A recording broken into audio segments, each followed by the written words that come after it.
Hi, this is Tara with Love Prevails. I have my good friend Jeanne here. How are you today, Jeanne? I'm good. Good. Thanks for doing this with me.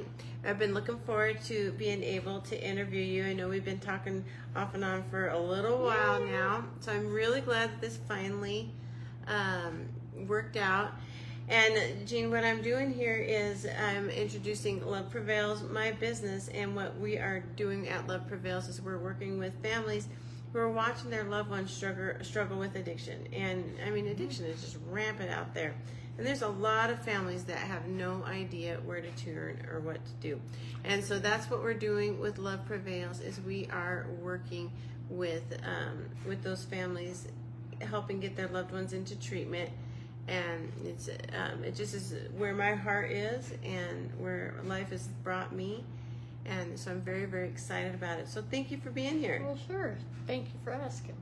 I will say that my family had nowhere to go for a younger brother of mine, you know, and I did end up getting sober because of him. Okay. You know, he said, you know, this is what you need to do, and he was, you know, clean and sober at the time.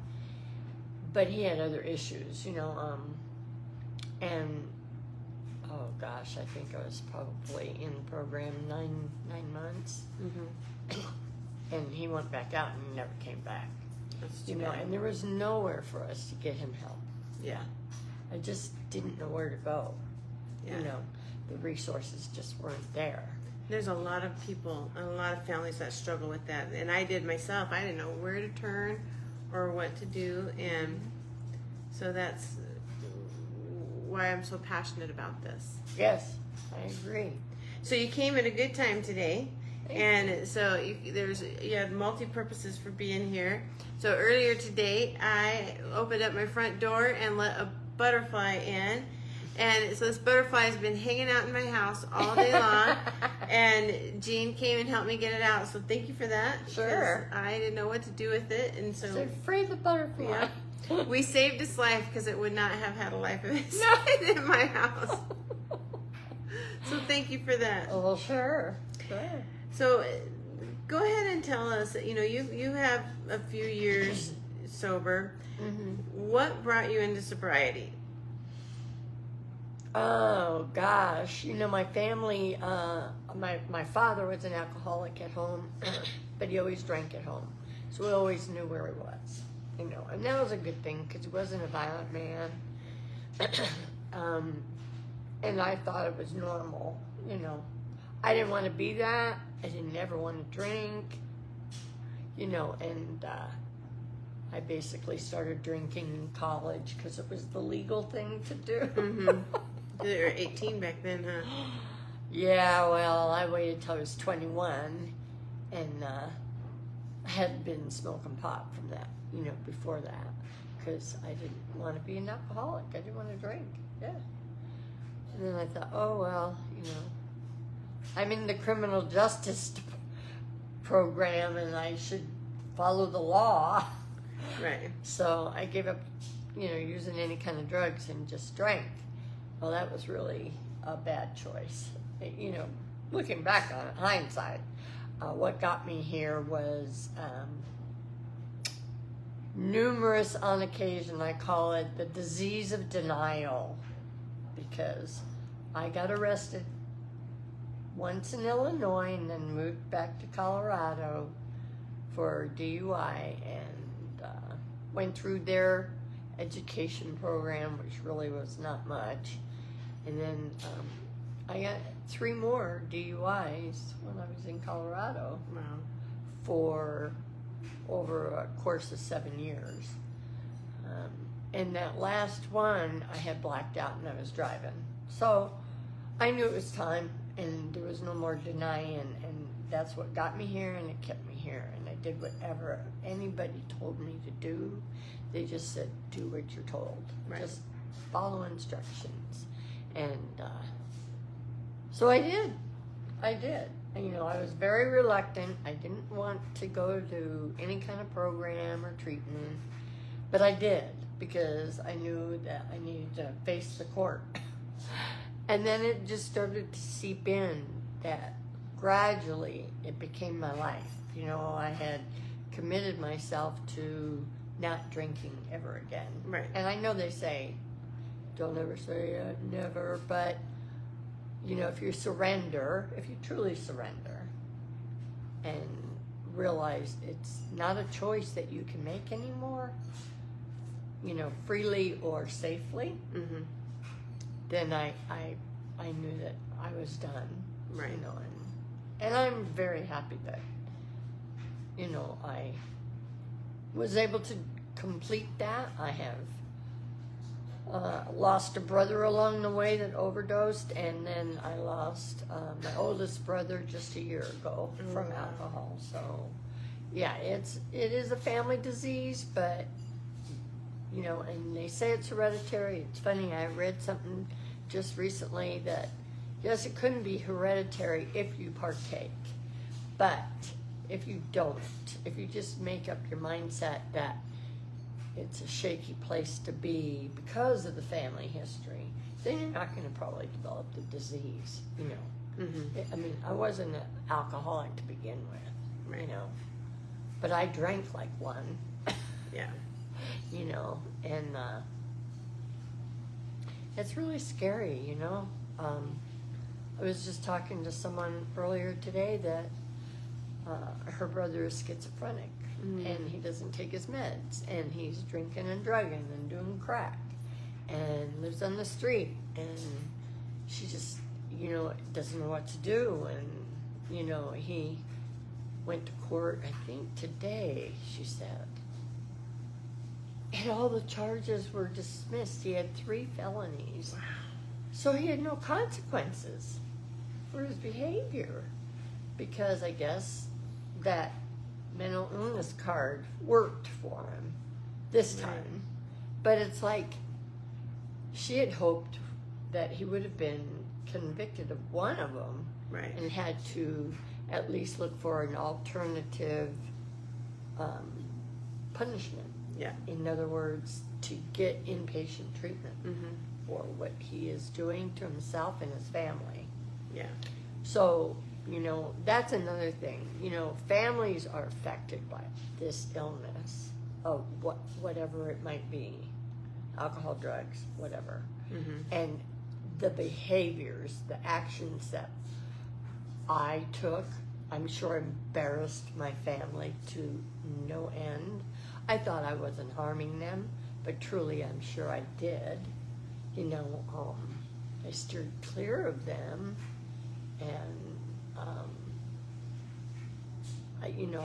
in hindsight, I can't ask anybody because everybody in my family's died. Right. So I can't say, well, really, what was the damage? You know, what, you know, and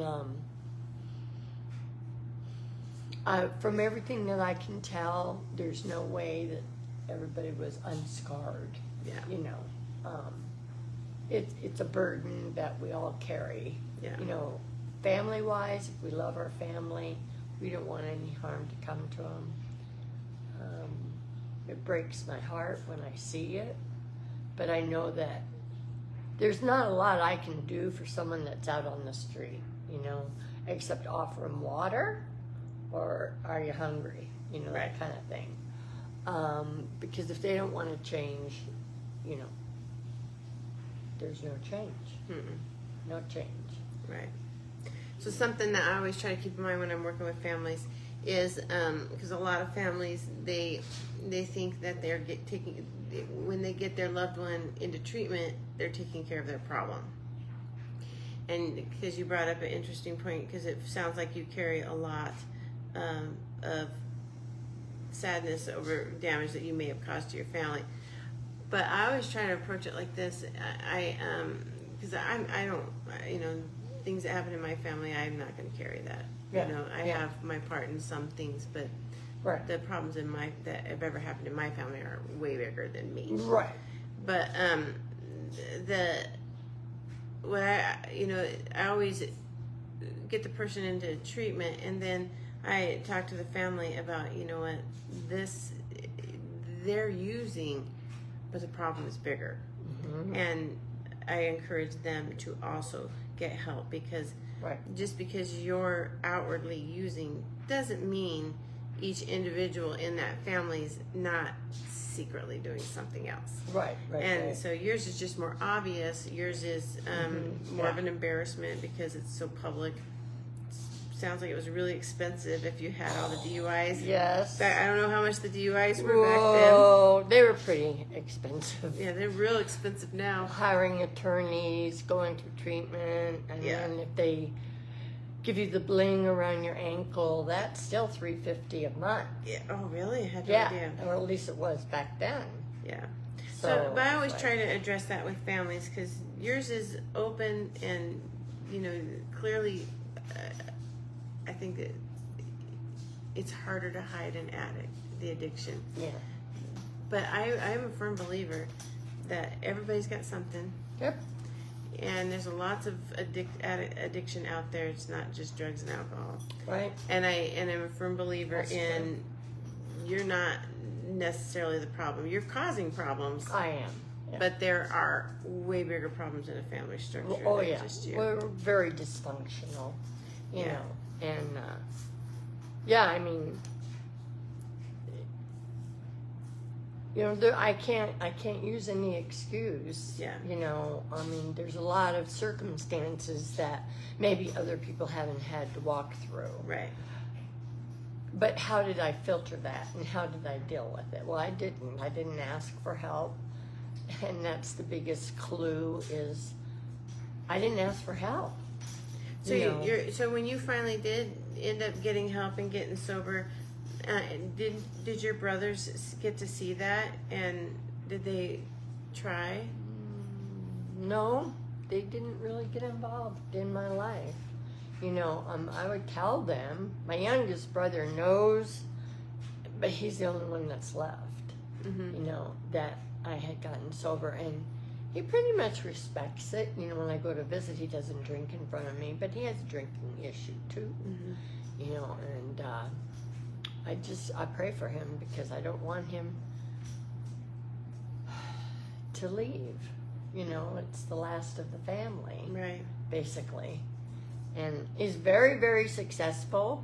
So he thinks that because he has never gotten arrested, that he's got it under control. Right. But I feel like God let that happen to me in order for me to see the truth, you know. Mm-hmm. And other people, they go down a different rabbit hole and they find that they need to get clean and sober and they ask for help. Mm-hmm. I needed to have an attorney say, go to treatment. Right. I needed to have my, treatment counselor say, you're never going to make it. That's all I needed to hear because I was going to show her. Right. Did you get to stay in criminal justice after all that?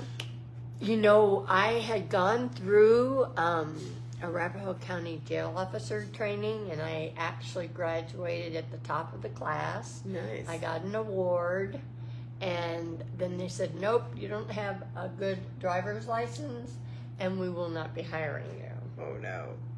So, rather than falling apart and, of course, picking up, I just said, okay, God, you must have something else in store for me, so what's that? Right. So I ended up just devoting my time to transportation. I went back to school, Emily Griffith Opportunity School. Okay. Yeah. And at the time they had a transportation management class that was a 2-year course. Mm-hmm. And I just went to school at night until I got a certificate in that.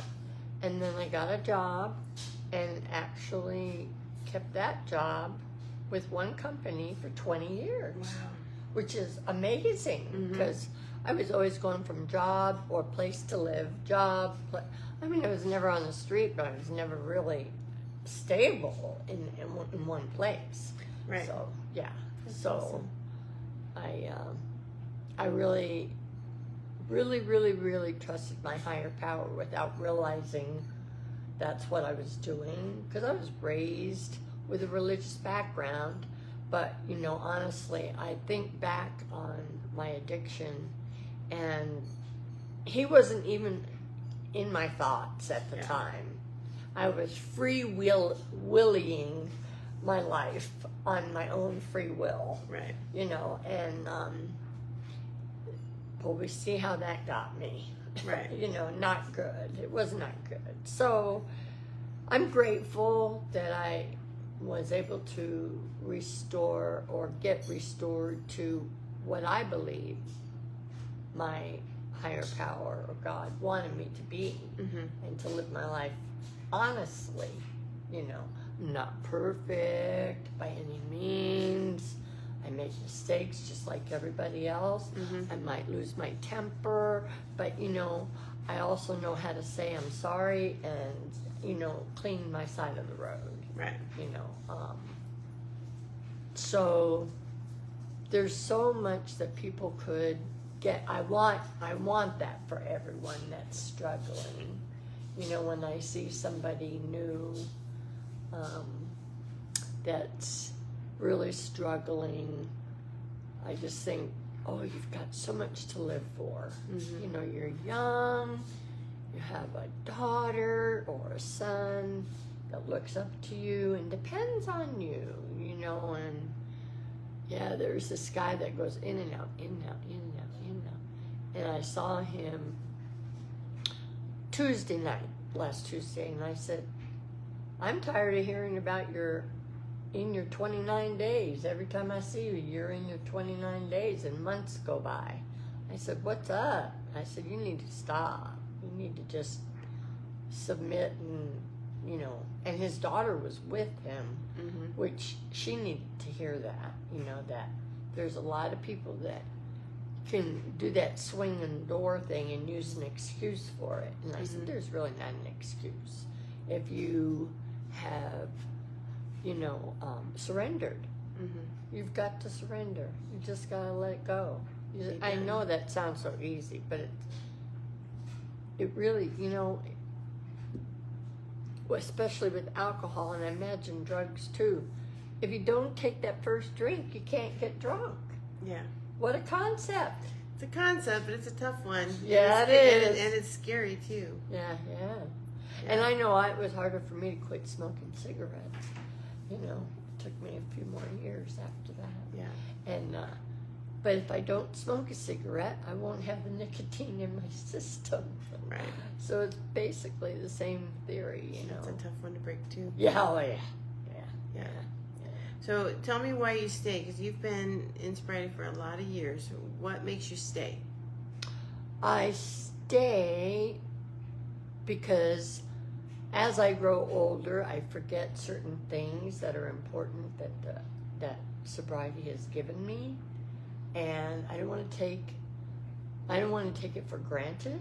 I want to be available to others that maybe might hear something from me that will help them stay sober. So it's really not for me. I stay because it's my people, it's my family. You know, it's the people that I see in meetings are or in the, you know, field are my people, are my family, and they understand me. And that's like, I was never understood when I was growing up. I was never understood or part of a group. Right. I was always a loner. Me too.